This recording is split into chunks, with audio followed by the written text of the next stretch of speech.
Eu faço a leitura do Evangelho de Marcos, do capítulo 3, o verso 20 até 35.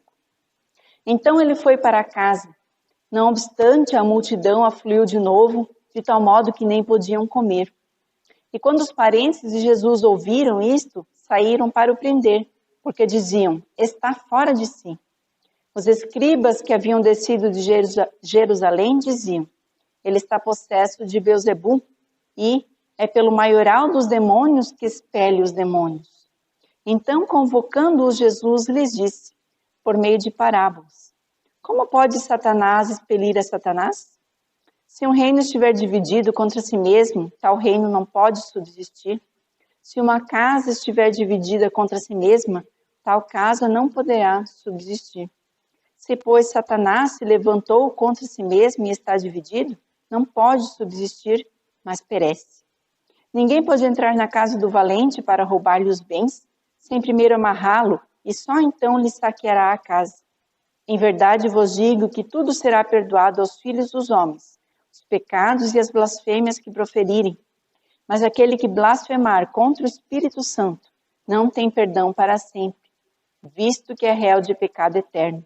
Isto porque diziam, está possesso de um espírito imundo. Nisso chegaram sua mãe e seus irmãos e, tendo ficado do lado de fora, mandaram chamá-lo. Muita gente estava sentada ao redor dele e lhe disseram, olha, tua mãe, teus irmãos e irmãs estão lá fora à tua procura. Então ele lhe respondeu, dizendo, quem é minha mãe e meus irmãos? E correndo olhar pelos que estavam assentados ao redor, disse, eis minha mãe e meus irmãos. Portanto, qualquer que fizer a vontade de Deus, este é meu irmão, irmã e mãe. Até aqui a leitura da palavra do Senhor, que é lâmpada para os nossos pés e luz para o nosso caminho. Amém. Que a graça e a paz do nosso Senhor Jesus, o amor de Deus e a comunhão do Espírito Santo esteja conosco. Amém. Jesus Cristo é uma das pessoas mais conhecidas deste mundo. Todos nós já ouvimos as suas histórias, como ele nasceu, milagres e curas que ele realizou, a sua vida, também sobre a sua morte. Mas nós conhecemos a família de Jesus? Conhecemos as pessoas que conviviam com ele? Hoje eu quero falar um pouco sobre as famílias de Jesus. Sim, as famílias. Nós temos mais de uma família. Temos a nossa família de sangue e temos a nossa família, que são as pessoas que são os nossos amigos, nossos vizinhos, nossos conhecidos, que também fazem parte do nosso dia a dia. E muitas vezes os nossos amigos e conhecidos até são considerados mais chegados do que um irmão.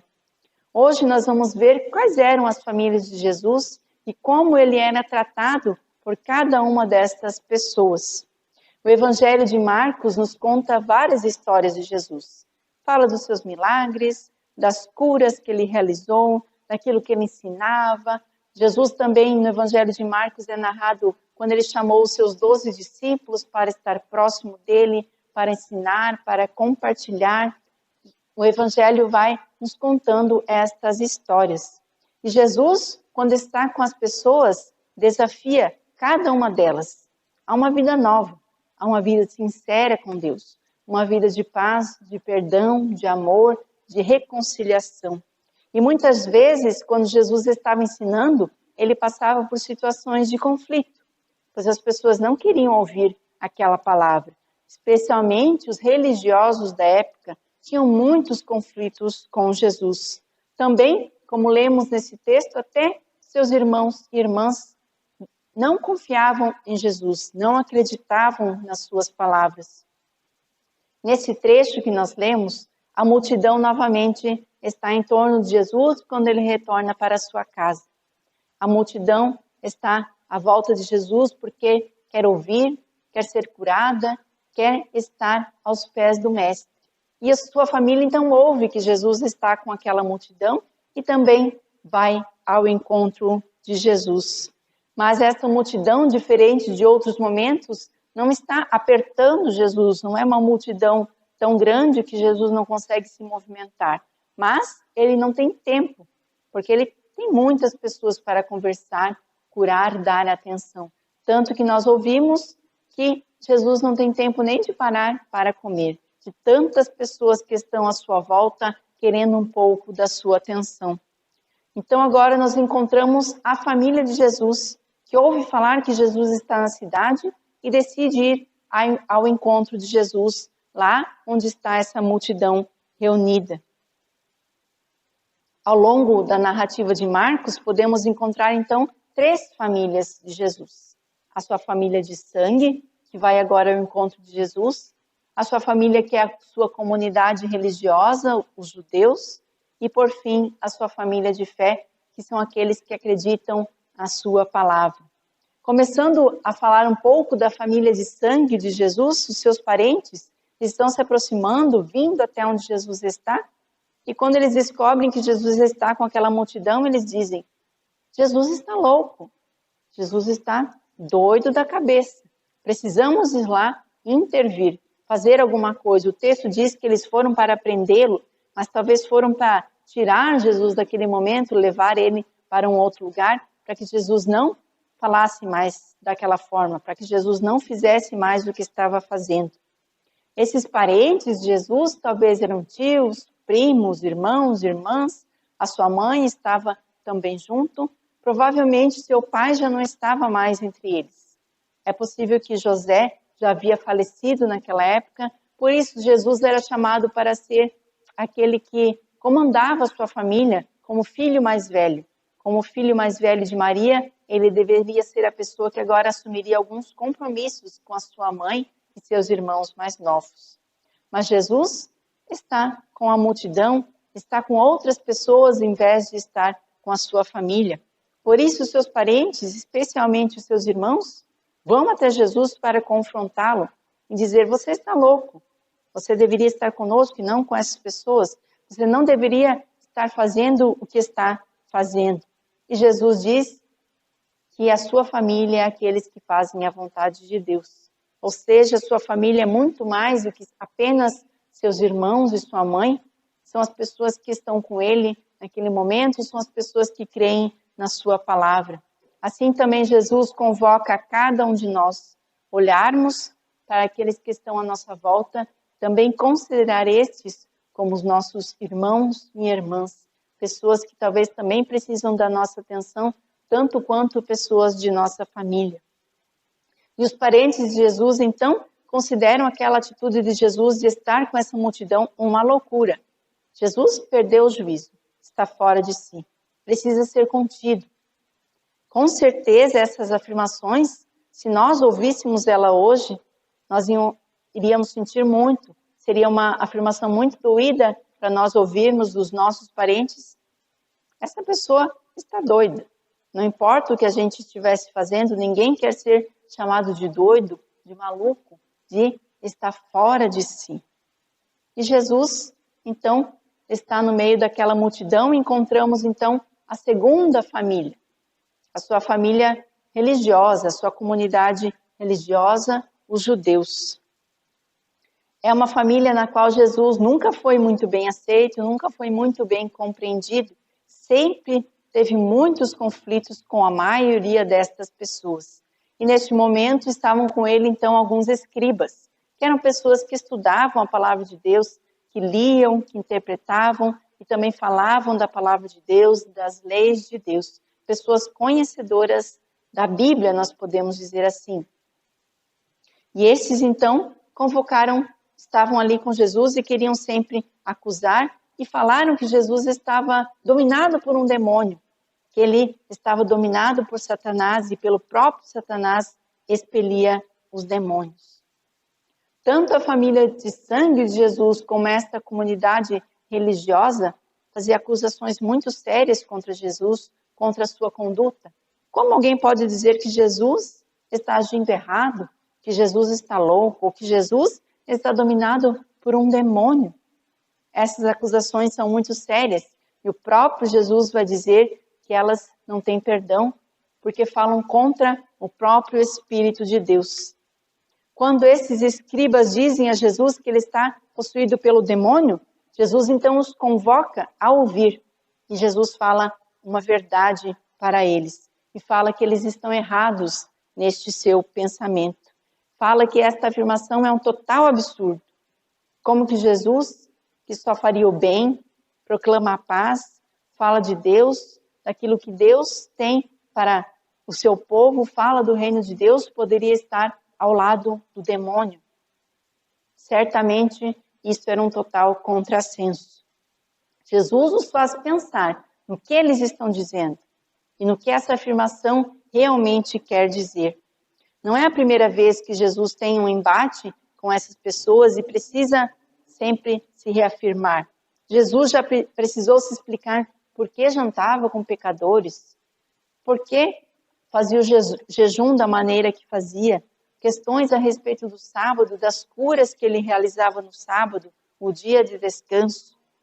Então Jesus vem e conta duas pequenas histórias, duas parábolas, para ilustrar de como eles estão errados. Histórias curtas, mas que têm um ensinamento muito profundo. Poderia uma nação ou uma família estar dividida entre si?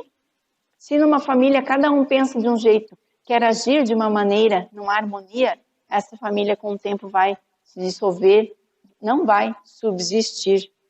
Se Satanás se levantar contra si mesmo, contra o seu próprio reino, ele não vai muito longe, ele não vai subsistir, mas vai perecer.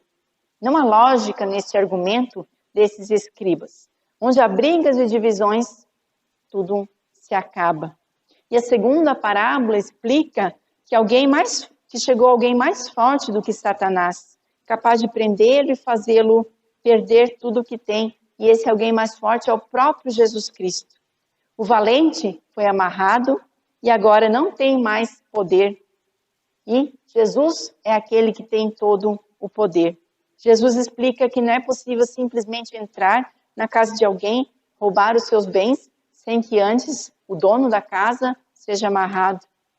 Ou seja, Jesus vem para prender e lutar contra Satanás e não para se unir a ele. Jesus é aquele que veio trazer o reino de Deus e exterminar o reino das trevas, não se unir ao reino das trevas. E Jesus conclui dizendo que tudo pode ser perdoado, todas as transgressões, os pecados que os homens cometem, que as pessoas cometem, podem ser perdoadas. Mas o que se fala contra o Espírito Santo de Deus, isto não tem perdão. Será que hoje nós, de alguma forma, também podemos cometer este pecado contra o Espírito Santo e não receber perdão? Jesus diz que todos os pecados serão perdoados, porém não crer nas palavras de Jesus. Dizer que Jesus não é Filho de Deus, dizer que Jesus é do diabo, isso sim não tem perdão. Quem não acredita em Jesus, nas suas palavras, não tem perdão. O pecado é dizer que Jesus não é Filho de Deus, que Jesus não é esta pessoa que diz ser. O pecado é não crer em Jesus como o Messias enviado. Ou seja, todos os pecados podem ser perdoados, mas aquilo que a gente fala contra Deus, contra Jesus, não tem perdão. Quando nós olhamos para nós mesmos, percebemos que somos pecadores, pessoas imperfeitas, que erram, que precisam de perdão. E assim, nós podemos ser perdoados quando reconhecemos que necessitamos de perdão. Mas quando nós não admitimos que erramos, não admitimos que pecamos, que estamos errados, também não queremos pedir perdão, não vamos receber perdão se nós não confessarmos que estamos pecando.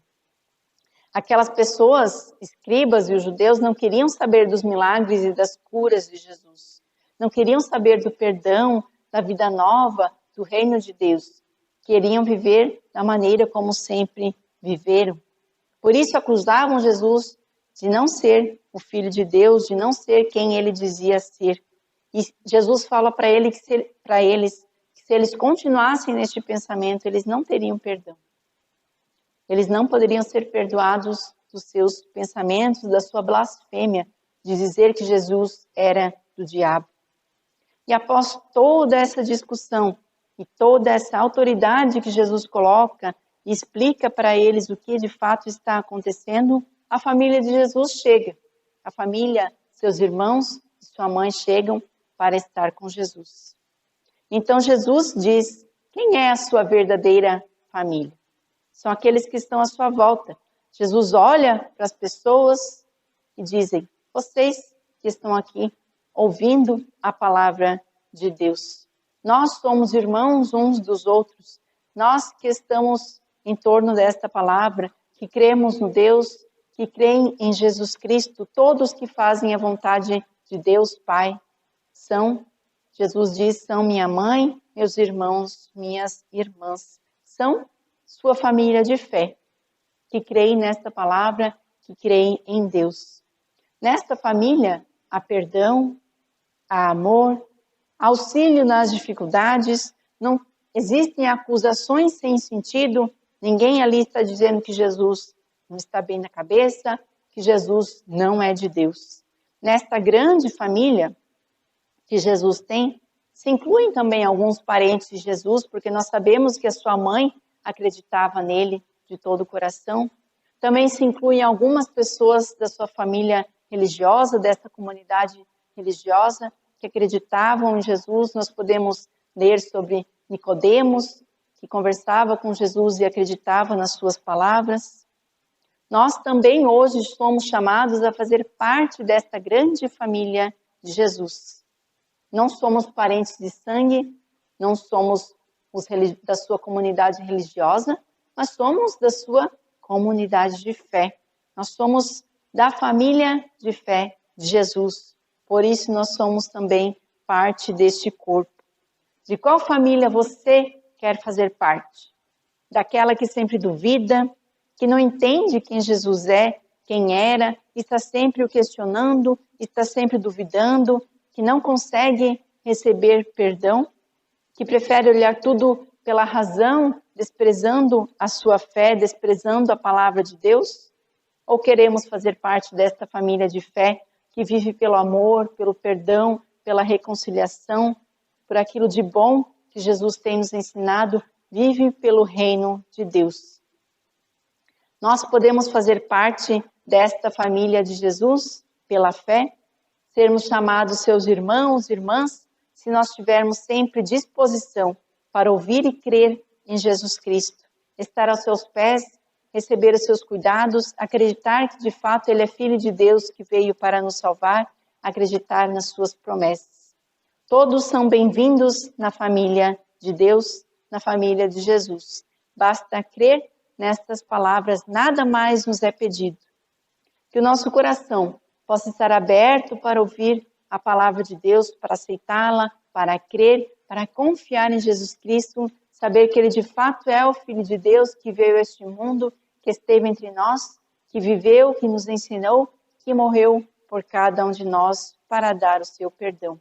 Que Deus nos abençoe, que Deus esteja sempre conosco e que nós possamos fazer parte desta grande família de fé, da família de Jesus Cristo. Amém.